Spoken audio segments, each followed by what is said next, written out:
Okay, we're going to apply some congruence tests here. So the first one we're going to look at is the same diagram but with different information supplied, okay? So each time for these types of questions, we look at the diagram, what's it telling us, okay?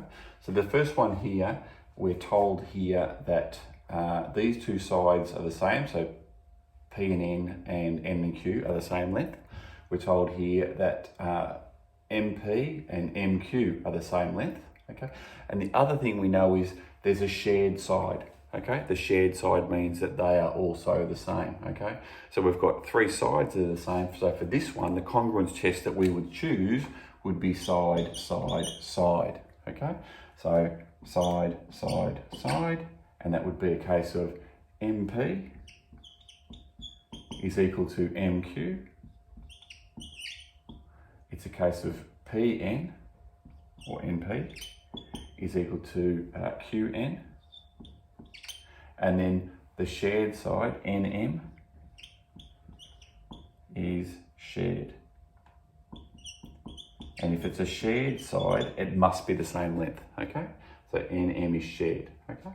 Let's look at the same diagram though with different information supplied, okay? So for this one here, we're told again AB, AD, so it's the same as these ones from here. They're the same length, okay? We have the same shared side, so it's the same length.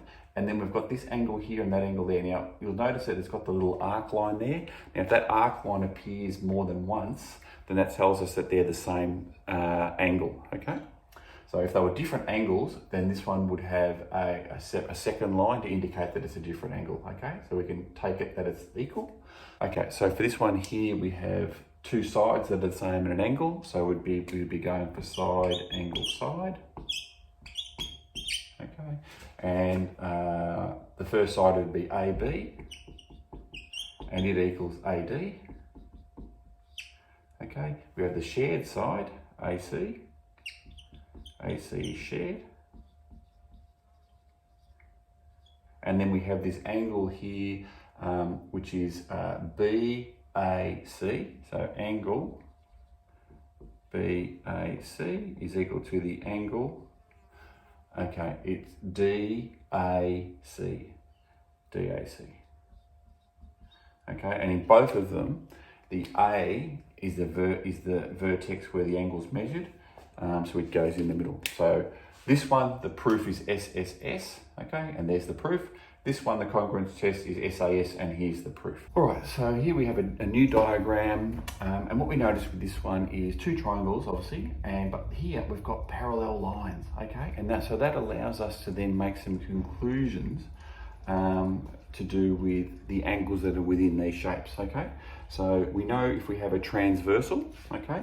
So if we look, if we treat this line here, A to E, as a transversal, okay?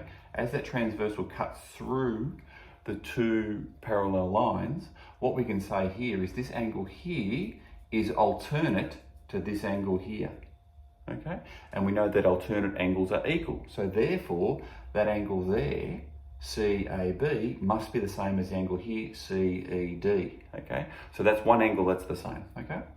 What we're also going to say is that this angle here is vertically opposite this angle here, okay? And so vertically opposite angles are equal, so this angle here, DCE, must be equal to ACB. So that's two angles that are equal, and here we've got this line here is marked as being equal to that line there. So that's a side that equals. So for this particular shape, we could do angle, side, angle as our proof, okay? That's our congruence test that we're going to use, okay? So is the congruence test.